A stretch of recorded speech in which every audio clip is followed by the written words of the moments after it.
Welcome to What is Going On for new thought from the edge of Om.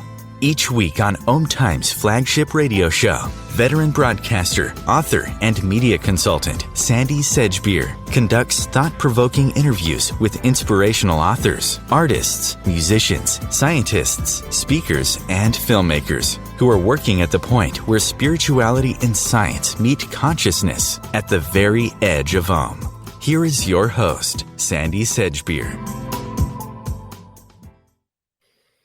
Hello.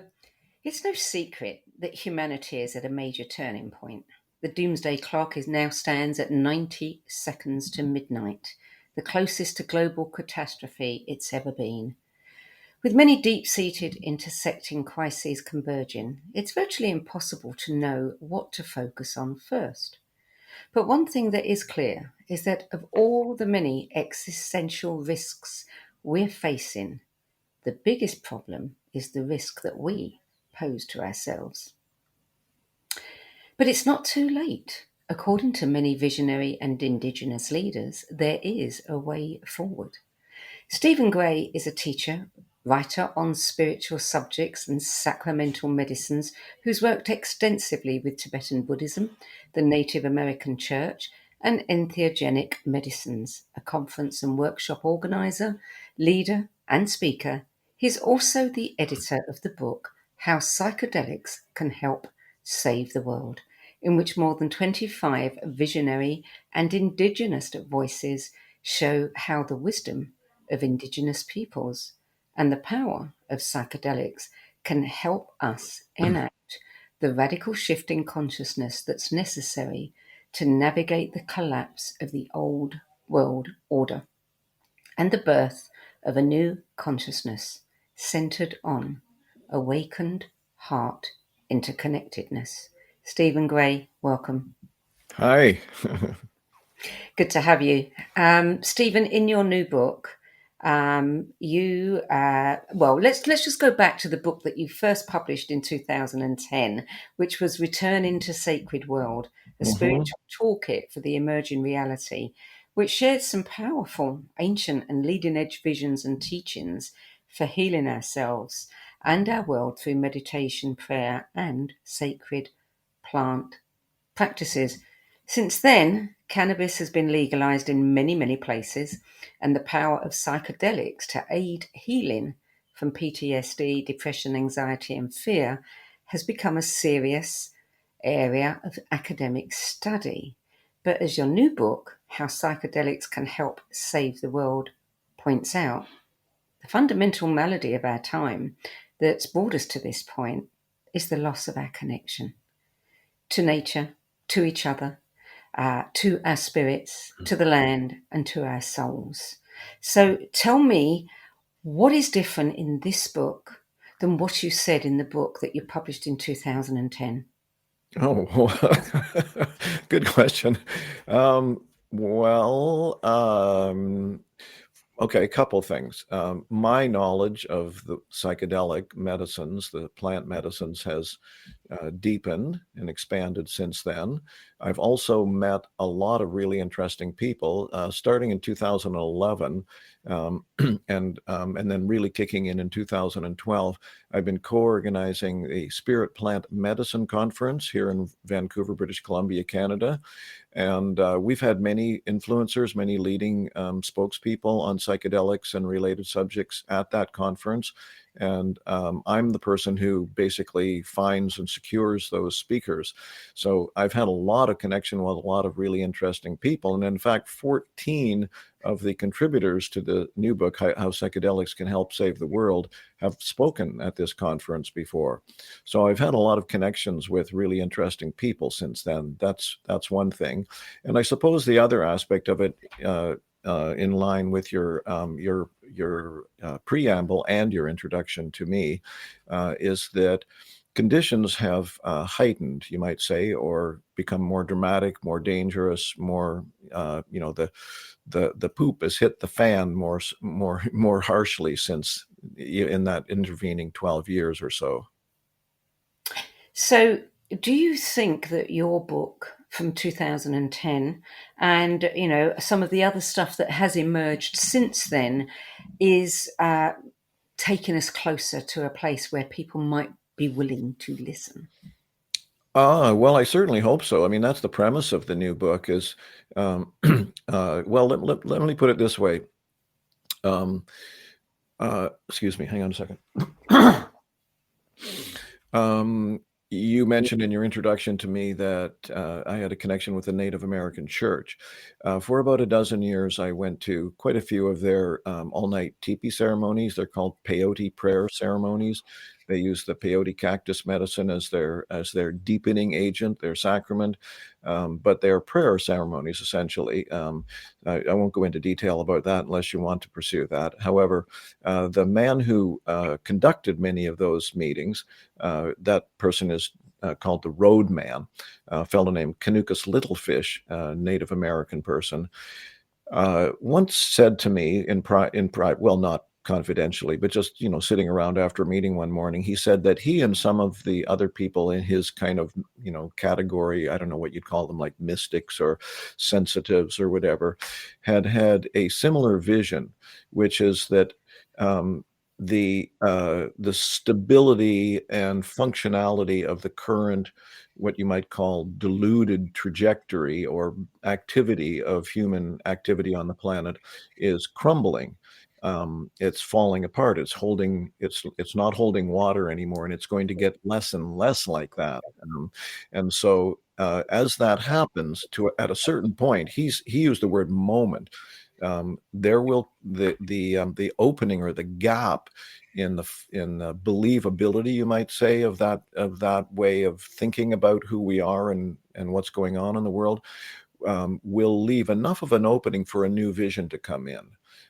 And so I would say that's, we've come closer to that. And part of that is just like, I'm hoping we have come closer to that because, I think as you implied in your introduction there, if we haven't, then, well, I think we're in deep doo-doo anyway here. But I think perhaps another thing that might be useful to say about all that is that a central reason for, maybe the central reason for putting this book together is that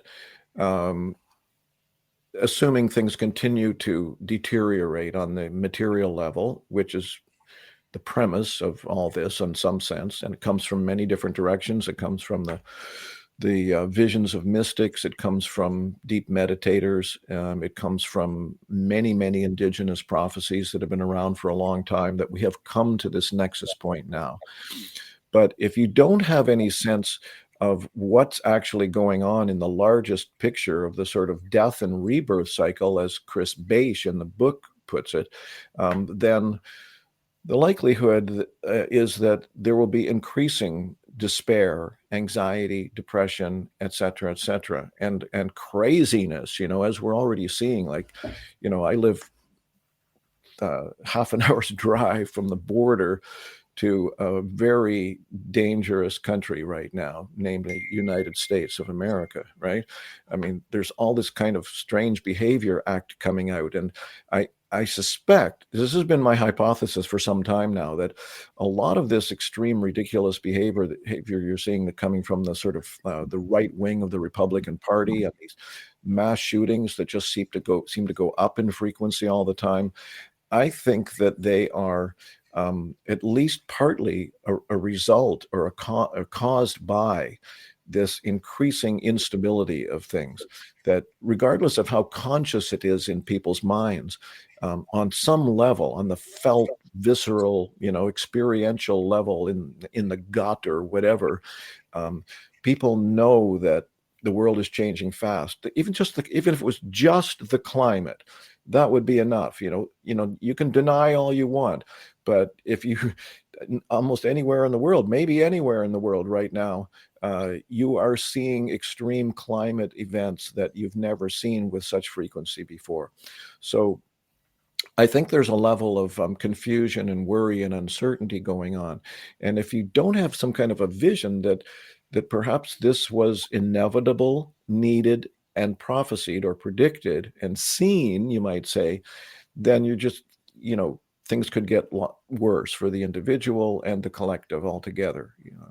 I think, quite honestly, we don't want to spend too much time talking about Donald Trump, but I suspect he is evidence of this kind of breakdown in confidence, so to speak, of who we are as people. That people are willing to ignore this immense amount of evidence about what kind of person this person actually is, if you can see him without rose-colored glasses, and just completely deny and ignore all that because he seems to be strong and giving people a sense that they can follow him. It's like, oh, we can grab onto something, right?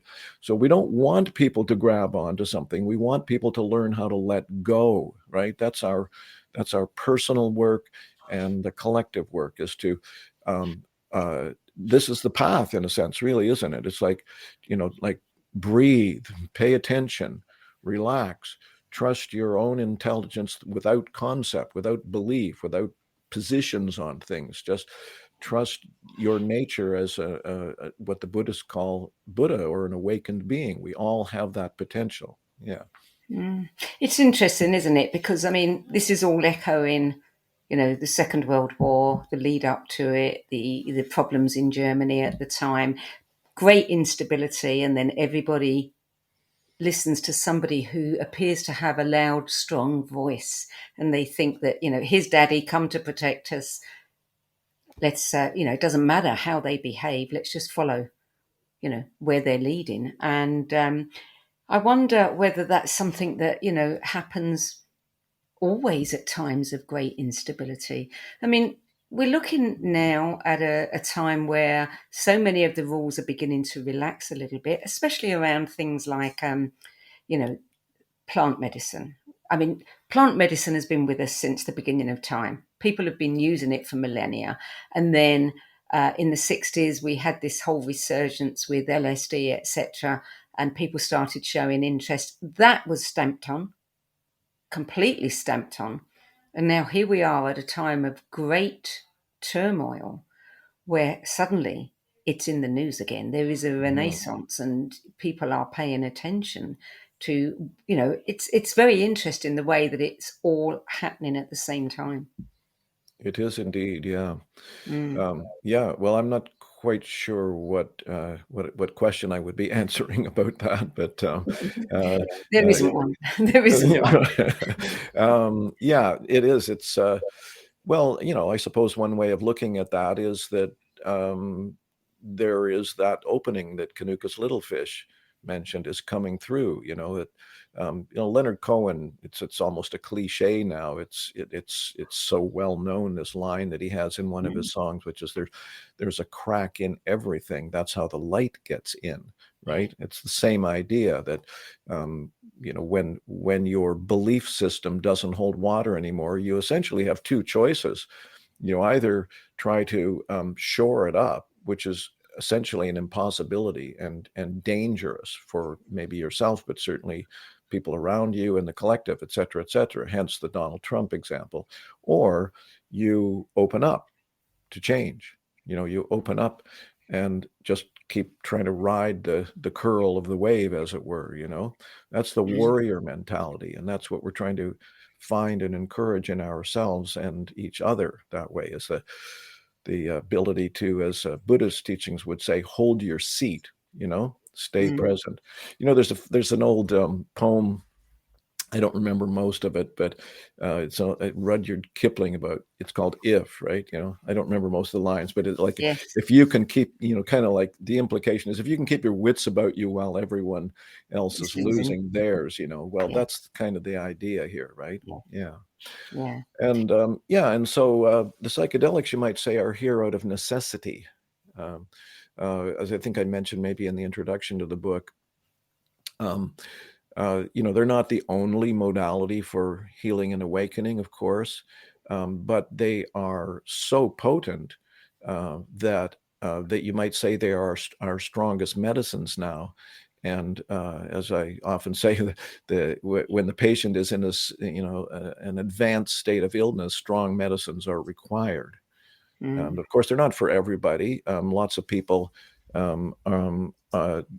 lots of people are not, suitable for using them, but a lot of people are, and that's the point in that sense, that when they can be used effectively, skillfully, safely, responsibly, et cetera, these medicines have the potential for opening us up to this true nature that we are, So I don't think of them as drugs in that sense, I don't. Do you know who Terence McKenna is?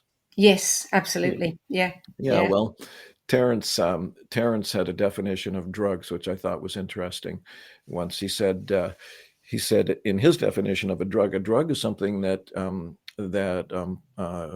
promotes or creates habitual behavior, unexamined habitual behavior. And psychedelics do not do that. They break down habitual behavior, but they one way that you could think of them is as truth serums. Yes. They'll often show you the truth of things, and again, a little, kind of disclaimer or whatever, not disclaimer, qualifier there is that for many people, it's extremely important that they do them in the right kind of setting, with the right kind of container, the right kind of guidance, etc. Because especially in high doses, we're talking about LSD, peyote, psilocybin, mushrooms, ayahuasca, and some other substances. They have the potential of completely exposing the unreality, the illusion of this identity that you've created, which Buddhists would call the ego, right? And that can be terrifying. You actually think people think they're dying.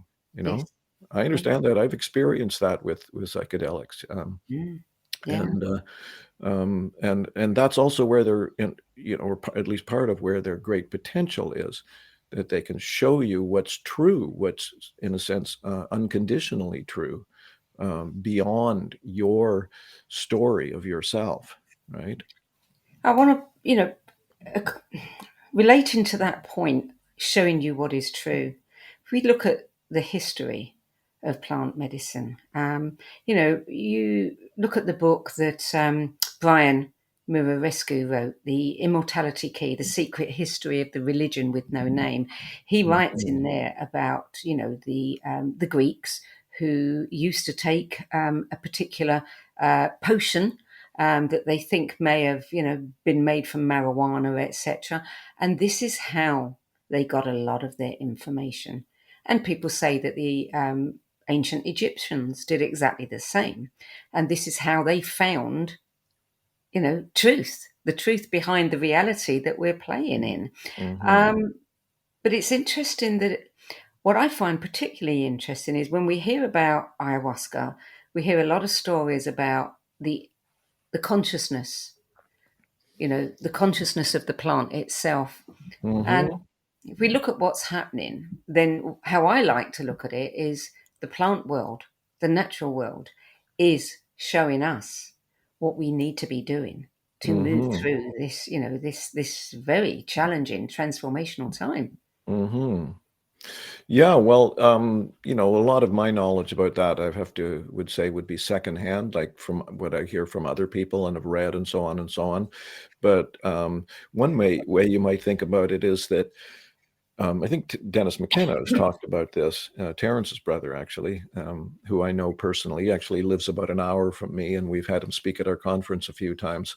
Anyway, one time I remember him saying that I don't know if he was saying this as an unequivocal fact or saying as a perhaps, but the plants have their own survival imperative for their species, and they want to continue, and so they don't want us humans to destroy everything either, right? So they may have their own agenda as well. So there may be part of that. However, in the larger picture, and I don't know, maybe some of your audience might consider this sort of morphing into woo-woo territory to some degree, but tough. They're used to that. Yeah, oh, good, yeah. Well, I like to think that there are maybe a multitude or something like that of spirit beings that really care about this planet and about us, whether that be your sort of individual or personal guardian angel, or beings at other levels, and so on and so on. I'll give you a little quick sort of story or anecdote about that. I know a psychic who's really remarkable. I've seen a few psychics over the years, and this guy I saw way back in the late 80s, and a couple of years ago, his name popped up in my mind, and I thought, there's a reason why his name is popping up again. I haven't thought of him for 30 years, right? So I called him up. He's in California, and we've had a couple of sessions since then. He does tarot cards over the phone. And so once we've kind of gone through, my individual reading and all that, I start asking him questions about what he thinks is going on. And he said that, I don't remember what word he used. He said that the spirits, or, whatever they are, the sort of non-incarnated intelligences are more and more realizing that we're not getting it, and we're destroying the place, and they don't want that to happen. One way that I'd like to think about it is this whole planet is an unbelievably intelligent, brilliant, exquisite, interwoven, interconnected art project, in a sense, a creation of love, from the minds that have been involved in this creation and development for, millions and millions of years, and so on. This particular planet, let alone life altogether. They don't want to see that destroyed after all the development that's happened. That's one way you might think about it. Anyway, what Kit says is that they're paying more close attention now. The whatever you call these, guides, spirits, lovers of life, whatever. And they're making themselves more available. And I said, well, how is that possible? How does that happen? Because it's always been my understanding that no one can do anything for you. You have to do it yourself, in a sense, right? Like, God is not going to save the world. Jesus is not going to save the world. Buddha is not going to save the world. He said, if I got this right, it's like the veils are thinner now. So if you're open to tapping into that connection, then it's more available for you. So it has to come through us, of course. We're the ones that have to solve our problems. But the guidance, the intuition, the support, the encouragement is more available. Here's another way of looking at this. Buddhist teachings Tibetan Buddhist teachings that I was involved with have a principle called the Drala principle, D-R-A-L-A. The Dralas are said to be beings. But even if they're not beings, this principle still functions. And the way the Drala principle functions, again, as I understand it, is that if you do your job properly, like if you tune into the right information, if you don't let your ego agenda, in a sense, get in the way, if you open up to intuitive guidance, et cetera, then the Dralas respond to that, and they help make it work. They help make it happen, right? So you might say that all that kind of guidance is more available now because it's more needed. Yeah, absolutely. And I think, many people said at the start of the pandemic, that our consciousness has actually called it in, our longing for something different, to stop the rot, so to speak, has called this time in. And, there are scientists who talk about, the global mind, and, it becomes this, back and forth infinity wave of, communication and consciousness. We inform it and it informs us. Well, one of my favorite mystics these days, and for that reason, I placed his chapter first after the foreword and the introduction in this book, How Psychedelics Can Help Save the World, is Chris Beisch. Yes. And Chris Beisch's story is worth giving a slight bit of context really briefly here. He's a retired professor of religious studies and philosophy in Ohio State University. And early in his career, he undertook the Stanislav Grof protocol of working with high-dose LSD privately with a sitter and an intention and music playlist, eye shades to keep out distractions, etc., etc. And he did that 73 times over a 20-year period. And for whatever reason, I don't think very many people could do this, and Chris certainly doesn't recommend it. In fact, he says he probably wouldn't do it at that level again if he had the choice, because it was really hard to do that in a way. But what happened was the first 2 hours or so of every session, he said, were sometimes exquisitely painful, as he had to, this ego dissolution thing that I mentioned a while ago, as he had to let go of any identity associated with Chris Beish, and even the species ego. But as he learned to do that, he would break through all that and find himself out in what he sometimes called the vast intelligences of the universe. It wasn't, there wasn't visual entities like you sometimes see with ayahuasca and even psilocybin and maybe peyote as well. It was just this sort of download of information, which became more and more powerful over the course of these 73 sessions. And among all the other remarkable things that happened was he started to get the message more and more frequently and with more and more confidence, so to speak, that yes, we are going through a death and rebirth trajectory or cycle, but that the likelihood or probability of the rebirth part of that is looking more and more likely, the confidence level that can happen. And the reason I mention Chris right now partly is because of your comment about the global mind. And one of the downloads that Chris received was that it's the if I had the quote handy, I could even read it, but it's something like, what we're experiencing is the gradual birth of a single organism. Yeah. So it's connection. That's a big part of the whole vision for this, is that we're starting to understand that we are a lot more connected to each other than we have previously, in our sort of individual ego mode of living. Yeah. Well, I want to come back to Chris after the break, because I've read his book, I've listened to his book, and I have to say it's one of the most extraordinary books I've ever read. Mm-hmm. I'm recommending it to everybody, and there's a lot more to say about his chapter in your book. Mm-hmm. So just hold it there and we'll come back and talk about Chris some more. So you're listening to What Is Going On. I'm Sandie Sedgbeer, and my guest today is teacher, speaker, composer and writer Stephen Gray, who is the author of Cannabis and Spirituality, An Explorer's Guide to an Ancient Plant Spirit Ally, and How Psychedelics Can Help Save the World. Visionary and Indigenous Voices Speak Out. We'll be back with more from Stephen Gray after this break. OMTimes TV.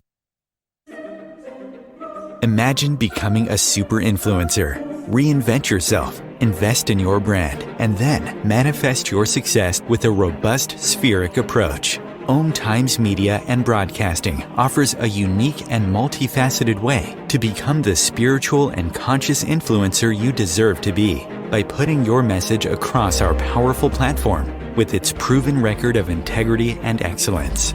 Through our produced shows, OMTimes offers the opportunity to become a social media TV personality, a radio show host, an OMTimes magazine columnist, and a syndicated podcaster, all in one shot.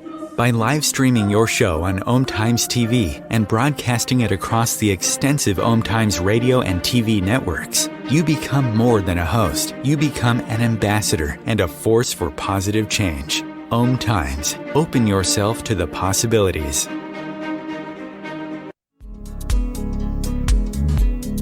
Hello, I'm Sandie Sedgbeer, host of OMTimes' flagship radio show, What Is Going On? And as an author, editor, and 13 times book judge who's read thousands of books and interviewed hundreds of authors, I'm constantly asked what's really worth reading and what's not. So I created the No BS Spiritual Book Club to help you save time and money by picking the brains of discerning names who've walked this path before you. There's no catch, no fees, and no BS. just an ever-growing library of 10 best spiritual book lists from some of your favourite authors and teachers, plus free book excerpts, audios and video interviews with people like Don Miguel Ruiz Jr., David G., Lee Harris, Mark Nepo and more. From well-known classics to hidden gems you've never heard of, it's the only no BS guide to the best spiritual books to enlighten your journey of self-discovery. So why not join the club? Get inspired and save money at the nobsspiritualbookclub.com. There are 16 million children struggling with hunger in America. That's 1 in 5 daughters, sons, neighbors, and classmates who don't know where their next meal is coming from. Yet billions of pounds of good food go to waste every year. It's time we do something about it. Feeding America is a nationwide network of food banks that helps provide meals to millions of kids and families in need. Visit feedingamerica.org to help them feed even more. Together, we can solve hunger. Together, we're feeding America. Welcome back. Stephen Gray, back to Chris Space. His chapter that leads the book, I think it was called The New Human, Birth of the New Human. The birth of the birth of the new human, or the birth of the future human, maybe. Yeah. Yeah, and he predicted there that the ecological crisis will precipitate a death-rebirth confrontation.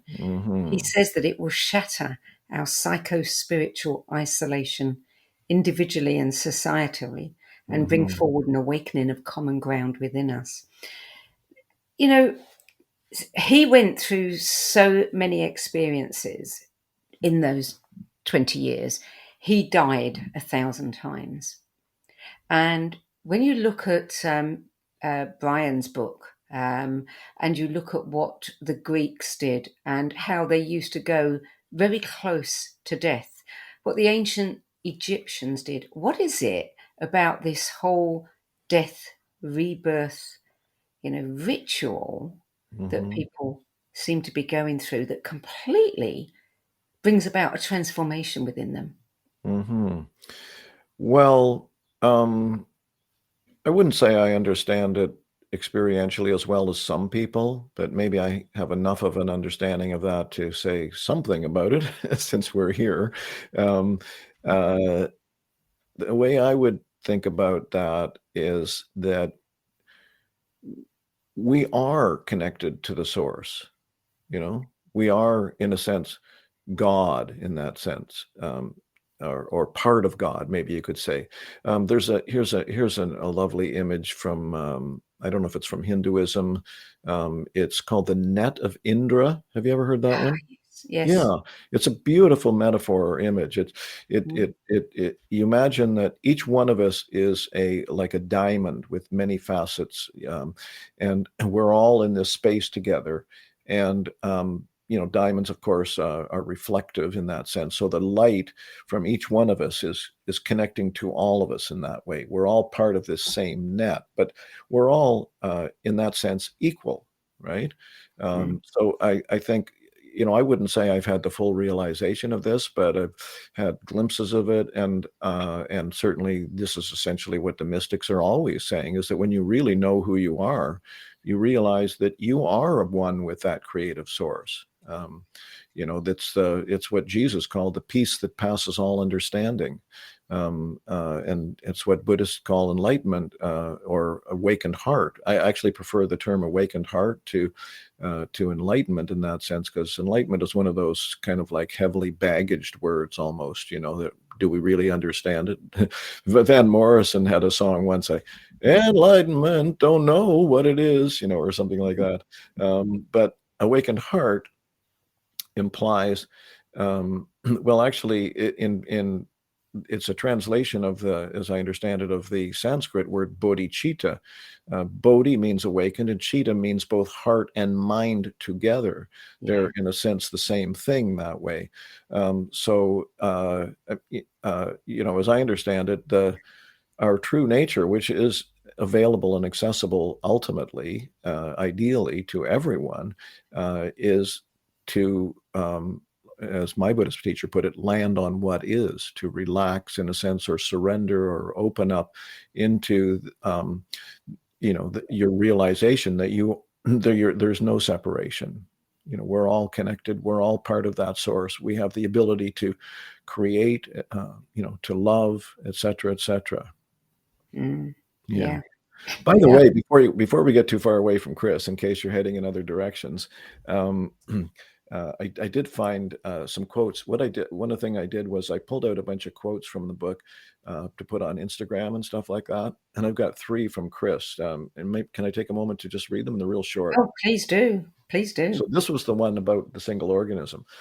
The evolution of our species is the systematic growth of a single organism. I love that one. And then after millions of years of struggle and ascent, we are poised on the brink of a sunrise that will forever change the conditions of life on this planet. And then the third one is that the creative intelligence of our universe is working to awaken not just individuals, but all of humanity. I have a little book, about a little over, between in the late 80s and the early 90s, there was a almost a fad, a wave of channeled books that the publishers were all jumping on and publishing. And one of those was a guy named Ken Carey, Carey, and he had a book called Starseed, the Third Millennium. He also had another book called Vision or Visions, just a little short little book. And in that book, which he claims again to be channeling, his source kind of laid out a possible scenario of where we're going as a species, as a planet over the next several thousand years. And what they said, or whatever said, was that within about 4,000 years, that single organism will have been realized on this planet. And then anything is possible because it's all mind in that sense. We can, in a sense, do whatever we want. We can travel, throughout the universe, whatever. And I think that's the message of the psychedelics for a lot of people too. My focus or interest in the psychedelics is more toward waking up who we actually are. But there's a segment of the population, the real sort of mystic psychonaut, component of the demographic, that is also exploring the outer edges of what's possible as well, beyond our own individual healing and awakening. And I would say Chris Beisch is one of those people, for example. Indigenous people will sometimes, say that, like indigenous shamans will sometimes say that, you don't really need to send rocket ships out into space. You can go there by connecting to, the reality of what's going on beyond you. Yeah. There's a fellow named Peter Gorman who he was involved. I don't know if he's still around. He's probably, 70s or something by now. But he was around ayahuasca, especially in South America, for many, many years. And he wrote a book, name of which I do not recall. But I saw him at a conference, and he said that when you really get to know ayahuasca, it's not like you're going to a movie and you're just passively sitting there taking in information. That is, you mentioned earlier on, Sandie, that, the consciousness of these plants, the spirit. Peter said that this is a being, or maybe, our definition of being might be a little bit, too reductive, but whatever. Yeah. And you can have a relationship with it, like as equals in a sense, right? And you can ask it things, and it can show you things. You want to know about the origins of life on the planet? The Ayahuasca Spirit will attempt to show you that, right? You can ask it about life on other planets, perhaps. I don't know. Basically, he claims that the Ayahuasca Spirit can tell you, or show you just about anything you're open to hearing about. Or maybe sometimes they might go, well, do you really need to know that? I don't know. But there's that whole kind of idea that we are going into this process. And this is, again, I'd like to come back to the reason why I did this book, or put this book together, was that I'm concerned, as many other people are, that without some kind of understanding that the death part of it is leading to the rebirth part of it, that there'll be, much more, in a sense, unnecessary suffering than there could be if people get the message. And again, as Kanuka said, the message can be heard. Well, here's another Terence. I believe he stole this, so to speak, from somebody like William Blake from way back when. I forget the original source. Terence reworded it slightly for modern times, and I looked up the original source, and I liked his wording better. And it's something like, when the truth can be told so as to be understood, it will be believed. When the truth can be told so as to be understood, it will be believed. And on that note, by the way, one of the chapters in the book by Dwayne Elgin, who's an amazing guy, really brilliant, has a book called Choosing Earth, which is very powerful. Yes. He doesn't speak of psychedelics at all in his chapter. He talks about the chapter is kind of similar to ideas in his book, where he lays out a scenario that he thinks is quite probable for the next 5-6 decades. And in the first of those decades, he sees things continuing to become more difficult on the planet. But that if we get the message, if we have that hope, that, or that, in a sense, tentative faith that we can indeed hold our seats, throughout this chaos, then and do what we need to do, on the material level as well, right? There is the possibility of what he called the birth of a mature planetary civilization, which in its ideally, so to speak, might begin to become apparent about 50 years from now, something like that. Chris, on the other hand, Chris Beige, never received any timelines on anything that. No, but he did see the future human. He did, but he doesn't know. He wasn't told when. I think it's obvious to anyone who's paying attention that the death part of that is happening now. The falling apart of the old ways and the old certainties, et cetera, because that was dysfunctional, and it had to end at some point. I mean, just common sense would tell you that if you're putting more destruction into the planet than you're putting healing into the planet, or balancing that out, whether it's just simple like carbon, whatever, ripping down the forests that give us the oxygen, to breathe and keep things in balance, all that stuff. If you're just chewing through the planet like that, it's got to have an end point at some point. It's got to have a correction point. And then if you add that in to the visions that people are having, and as I said earlier, multiple prophecies that Indigenous people have been receiving for hundreds of years, if not longer, then you see that inevitable karmic comeuppance is actually happening now, right? But again, we don't know. Chris, it's kind of sad almost to picture it in a way, and maybe people don't want to look. Maybe they want to close their eyes, and I understand that, So what Chris says, it's a little bit hard to take sometimes, is that he's saying that what he received from the universe is that it's going to get quite difficult on the planet. There's going to be a lot of destruction. There may be a lot of loss of life. That's a really unfortunate thing to have to contemplate. But again, we don't have control, in a sense, over what goes on around us in that way. So we have to ride with it, and we have to open to it. Otherwise, it's going to be a lot worse. So that's the vision. That's the possibility. That's the prayer. Yeah. And he does say that this is where reincarnation is taking us. He's an absolute believer in reincarnation now.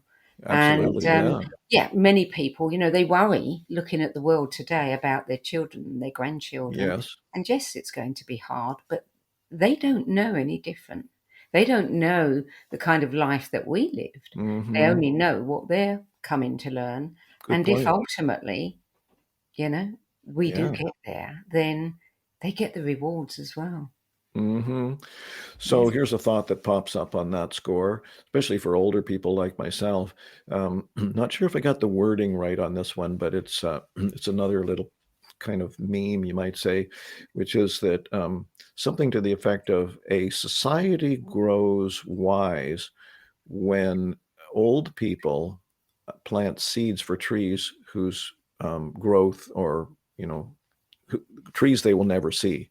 They plant seeds for trees they will never see in their lifetimes. So that's kind of the way. I don't want to sound too, I don't know, whatever, pretentious about this, but that's my aspiration for my life at this point, is to help plant some seeds that I'm not going to see in this lifetime. I'm fairly sure that things are going to become, on the material level on this planet, more difficult, and while I'm in this particular incarnation. Well, the book has some wonderful chapters. You've got so many wise people, visionaries, Indigenous people, putting across their thoughts about this. Do you have a particular favorite? I know that's a bit hard to say, but I mean, what stands out for you? Well, Chris's, of course, because he has the big vision there, the overall kind of overarching, encompassing vision.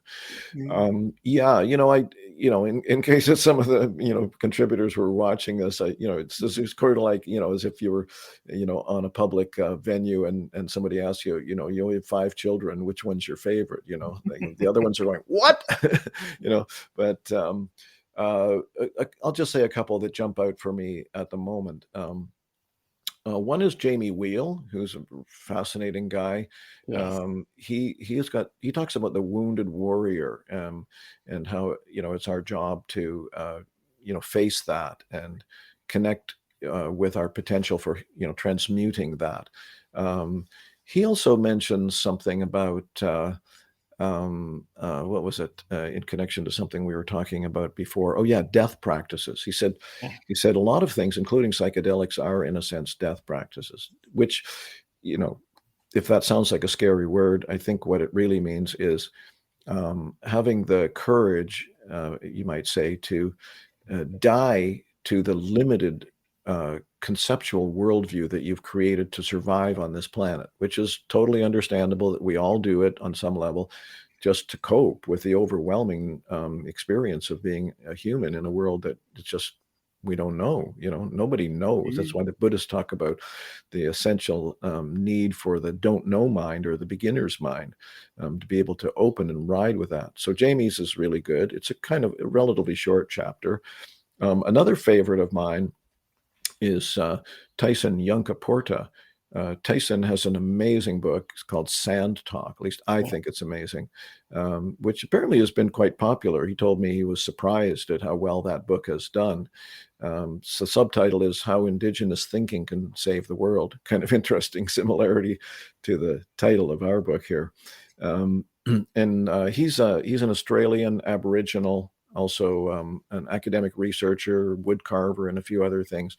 But he understands the Indigenous worldview, and he talks about that in this chapter. It's quite remarkable. For example, here's another aspect of this connectedness thing that we've been talking about. He has a term which I really like. He says that Aboriginal society is heterarchical as opposed to hierarchical. Heterarchical means essentially we're all equals in that sense, right? Kind of like the Net of Indra image, right? And he said, for example, there's very, very limited central control, maybe no central control in Aboriginal society, like traditional Aboriginal society. He said there is authority, but authority is something real. That's something earned, through experience and wisdom and so on.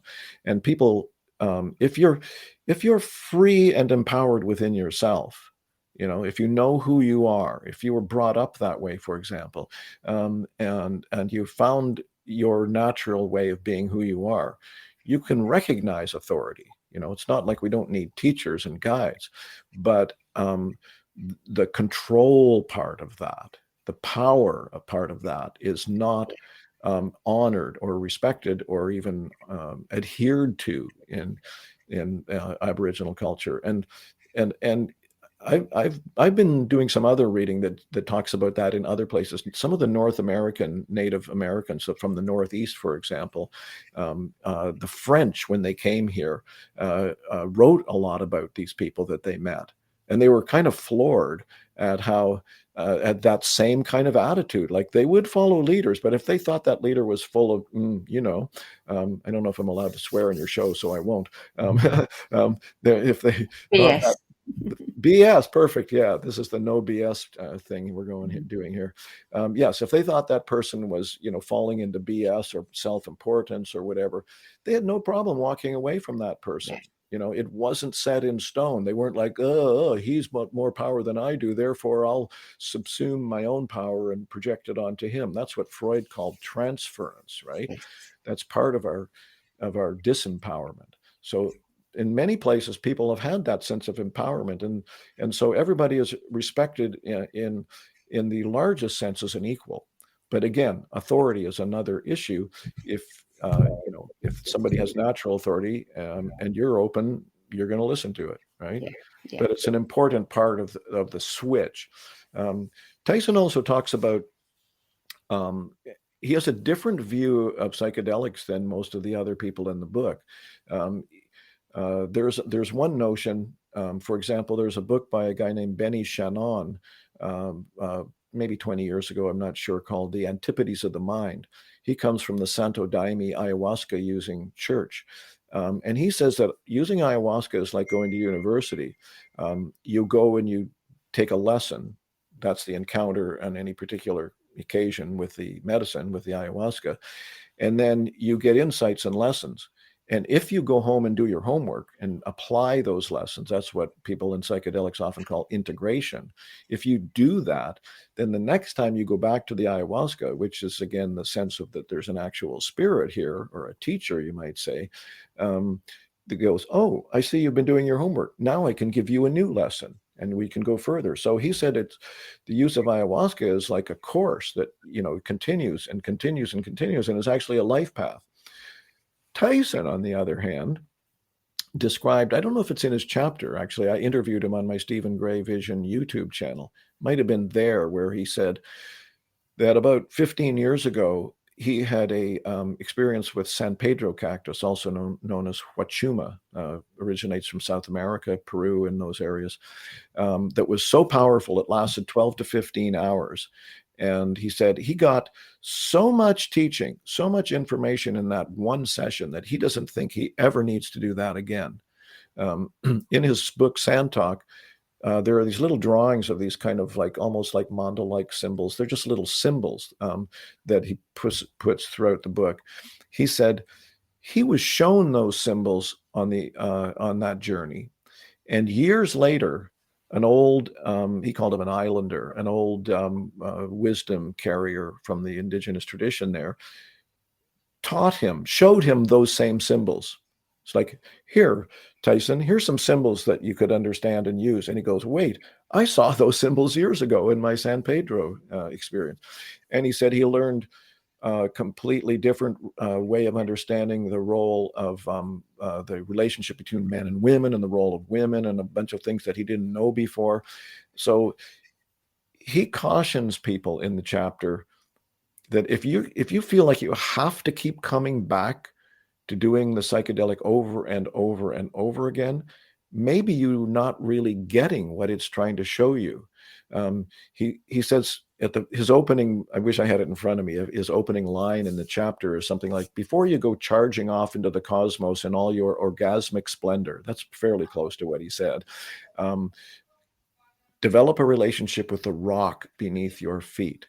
And then later in the chapter, he said something about if you don't have a connection to the earth and to the community when you're doing these medicines,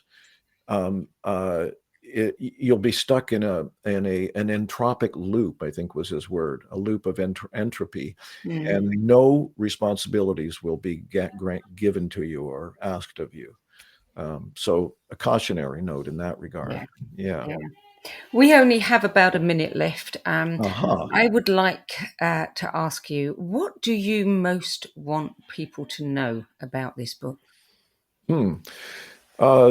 That if you use psychedelics wisely and carefully in the right kind of context with the right kind of people, like in a container with a ceremonial leader, with a guide, with a sitter, with a therapist that you know enough about to trust, and you trust the process, and you can trust the process of surrendering into this, you will learn things that will help you immensely in your life, and almost more importantly, that being the ground for participating in the change that needs to happen, that it's doable. We're going to see almost certainly very difficult times coming up.